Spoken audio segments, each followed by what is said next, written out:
करने के बाद फिर मुंबई गए, आईटी मुंबई। फिर पूछ रहे कि अभी इस शरीर का जन्म कहाँ से हुआ है? तो हाँ, उसका वो तो हरियाणा में जन्म है मेरा। हरियाणा में झज्जर जो जिला है, तो स्कूलिंग वगैरह वहाँ से हुई। फिर उसके बाद पढ़ाई के लिए जैसे जेई वगैरह एग्ज़ाम की तैयारी की। तो तैयारी करने के बाद फिर मुंबई गए, IT Mumbai, aerospace engineering. Aerospace engineering के बाद वही उसको ऐसे समझ में आया कि ये आधा अधूरा ही है, कि इससे तुमको क्या मिलेगा। मतलब ठीक है, पैसे तो मिल जाएंगे, बट वो क्या तुम वो वाली चीज़ पूरी लाइफ भर कर सकते हो क्या सेम? अब वो लाइफ भर यदि नहीं कर सकते मतलब तुम उब जाओगे उस चीज़ से। तो मेरे को ऐसा चाहिए था, लाइक पूरा जॉब, लाइक हाँ ऐसी चीज़ मुझे मिल जाए जो मैं करता रहूँ, बस मजा आता रहे, लाइफ चली जाए पूरी। और उसकी खोज में तुम निकलते गए, फिर जैसे मीनिंग ऑफ लाइफ तुम ढूंढते रहते हो, यार ये लाइफ का मतलब क्या, मुझे क्या करना चाहिए। आगे बढ़ते जाते हो, आगे बढ़ते जाते हो। उसमें बहुत सारे ऐसे रास्ते आए, बहुत सारी चीज़ें हुई बीच बीच में, यहाँ वहाँ मोड़ आए बहुत सारे। धीरे धीरे आके फिर तुमको वही फाइनली वही तुम ऐसे ही देखते हो कि जो होना होता है वो वैसे ही होता है। तो वैसे ही हुआ, सत्य तक पहुंचा मैं जैसे भी पहुंचा। लड़खड़ा के भटक भटक के। फिर उसके बाद अभी तो जैसे फिर उसको समझ में आया कि अभी जो भारत का जितना भी ये वैदिक जो ज्ञान बोलते हैं या पुराना जो सांस्कृतिक ज्ञान बोलते हैं, वो सारा का सारा उसी के ऊपर डिपेंडेंट है। मतलब अब अपने जितने भी हैं नाट्य शास्त्र या जो भी बनाए गए हैं, वो सब आध्यात्म को केंद्र बिंदु लेके बनाए गए हैं। सब राग जो डिज़ाइन हुए हैं, म्यूज़िक से लेके परफॉर्मेंस से लेके, फिर रहन सहन से लेके, फिर जो जो परिवार का जो विधि है, शादी का विधि है, संस्कार जो होते हैं बच्चों के सारे ये उस चीज़ को केंद्र बिंदु लेके डिज़ाइन किए गए हैं। पूरा सिस्टम जो पूरा जो जैसे आश्रम की व्यवस्था थी पहले कि हाँ ब्रह्मचर्य आश्रम होगा, गृहस्थ आश्रम होगा, तो वो पूरा वैसे ही उन्होंने बनाया है कि अब इस माया में तुम कैसे डिज़ाइन करो कि वो आध्यात्म वाला जो कनेक्शन है वो बना रहे, कि लोग खो ना जाए ज़्यादा। क्योंकि माया को तुम हटा नहीं सकते हो, क्योंकि वो माया बनी हुई इसलिए एंजॉय करने के लिए, उसको जीने के लिए। बट वो यदि कनेक्शन टूट जाएगा, जो कि अभी काफ़ी टूटा हुआ है, अभी लोगों को वही लगता है कि ये सब अलग अलग है। अलग अलग नहीं है, वही की चीज़ है वो।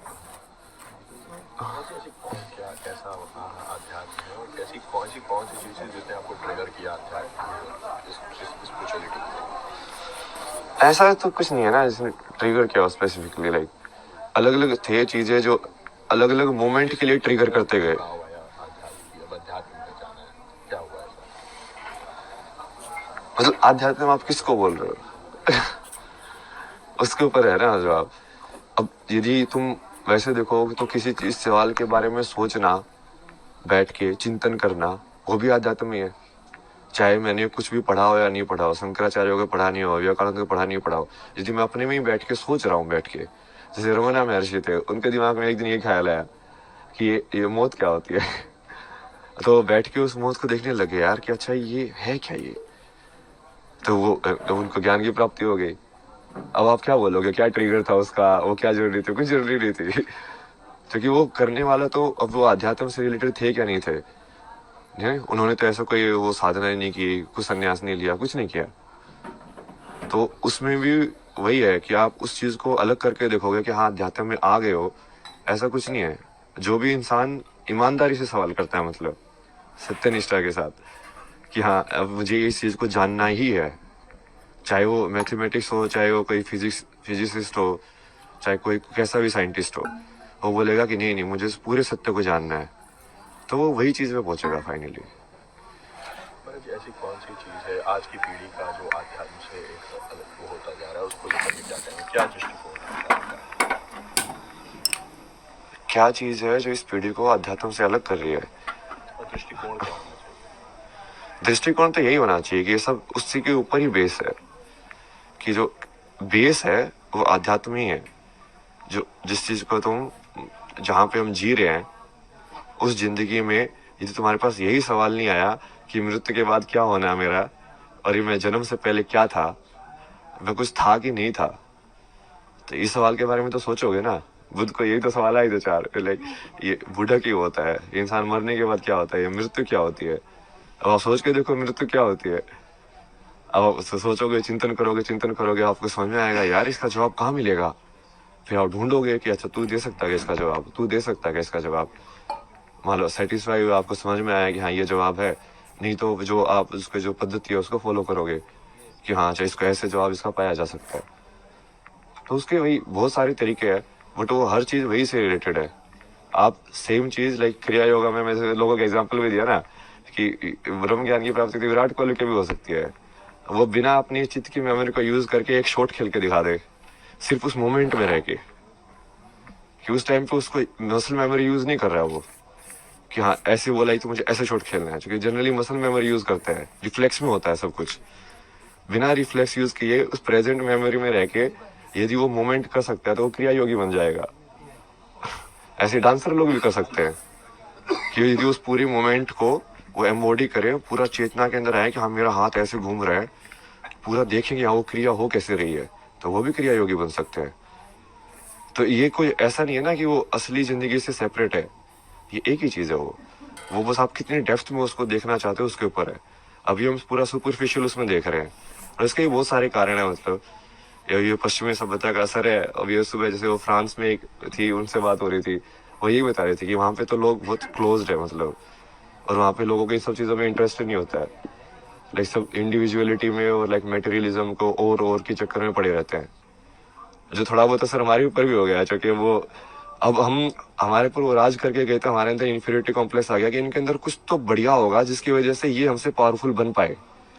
तो हम फिर वो चीज को उसके पीछे पड़े हुए कि इनके पास जो था हम भी वही चीज सीखें ताकि वो चीज रिपीट ना हो। लेकिन वो सही अप्रोच नहीं है, क्योंकि उनकी हालत देखो ना, यूएसए के अंदर 50% लोग मेंटल हेल्थ प्रॉब्लम्स में हैं।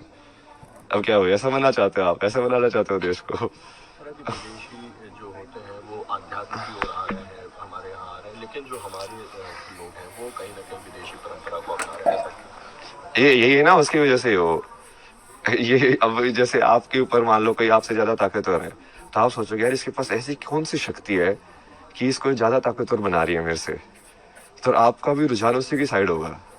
तो आप सोचोगे यार ये लोग साइंस पढ़ के एटम बम बना के हथियार बना के ये दुनिया पे राज कर सकते हैं, तो मैं इससे बड़ा हथियार बनाऊं। तो सब उसी रेस में पड़ जाते हैं फिर वो, और उस रेस का तो कोई अंत ही नहीं है भाई। मेरा ये और क्वेश्चन है कि ऐसा क्या था आध्यात्म में जो आप इस ओर आए, इतनी सरल जिंदगी छोड़ के इतनी कठिन जिंदगी में आने का निश्चय किया, किस तरह का परिवार में क्या इसमें रिएक्शन रहा था? नहीं इसकी चॉइस नहीं होती ना, रियल में आप देखोगे ना, बहुत सारे लोगों की यदि जीवनी कहानी पढ़ोगे तो आपको समझ में आएगा कि ये चॉइस होती ही नहीं है वो, क्योंकि तुमको यदि वो चीज की तरफ रुझान है ना, तो तुम इस लाइक उसको चीज तुमको खींचती रहेगी अपने साइड, उस लाइक वो बुलाती रहती है कि हाँ, अब तुम जाते रहते हो उसके साइड, एक के बाद एक।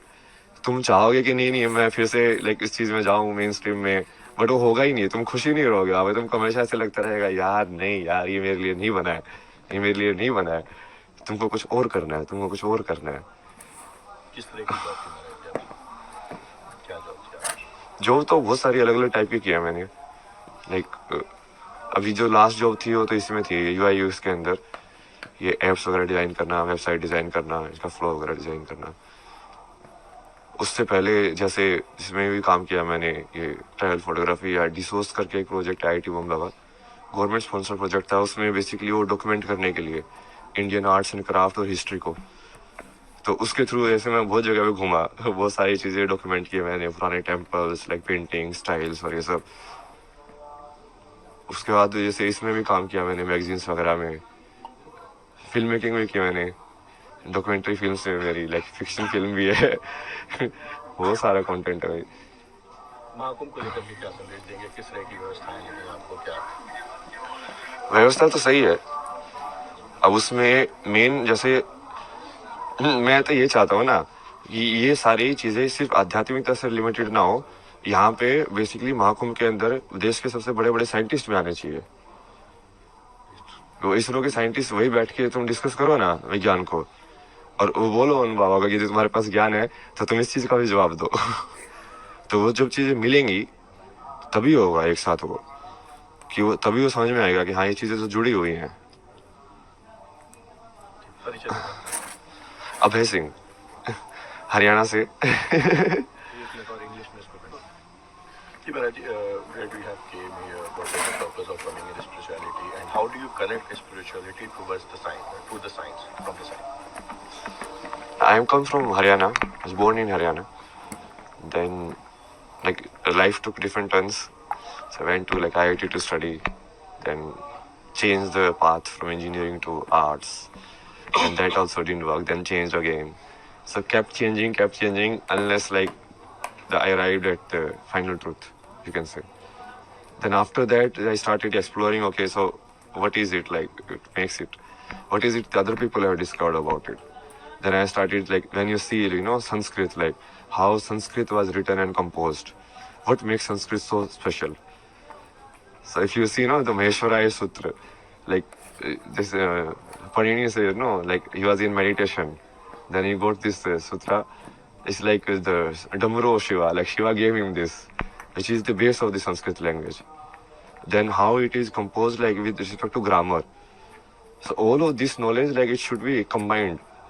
It's not like separate, like like linguistic is like they're like this is a linguist guy, this is a spiritual guy, this is a Baba guy. No, because earlier the Rishi used to do both actually, and that was the method of doing it. Like if you study Ramanujan, like his math equation come from like Devi only. The same with me only. Like I only do Bhakti of Shiva. All of my knowledge is like whatever I study like very less. Only some diagram I see. Okay, this is it. Then I understand it. Like Mahadev tells me, okay, like this is how it works.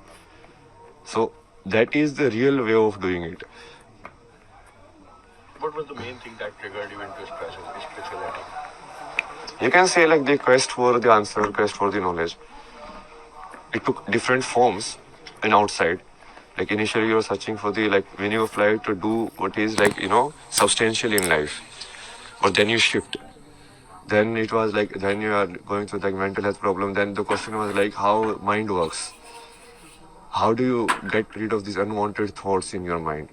Which I think is very popular question these days. Like people, that's why a lot of people are actually getting attracted towards spirituality.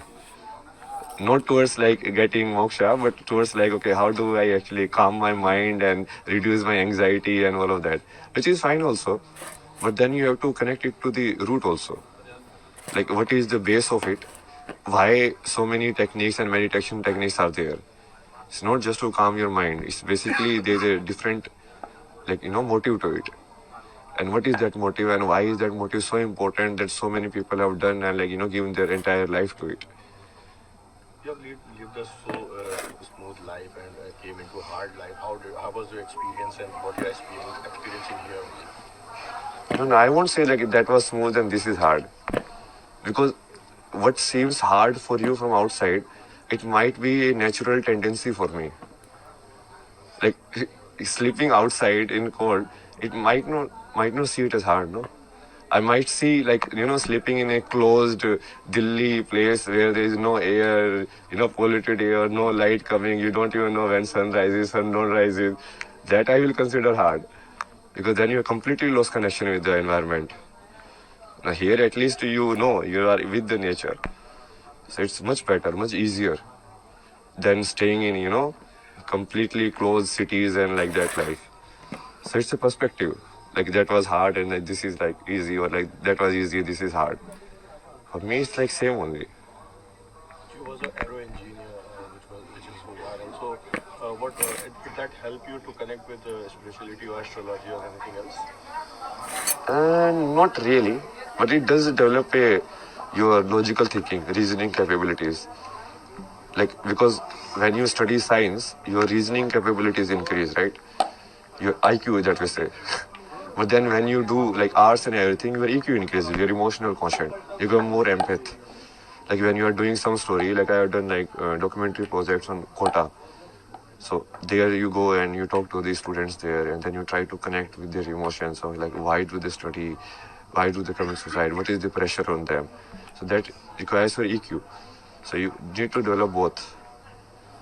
What was the time when you came to spirituality and did you take Diksha or anything else? Who was your guru?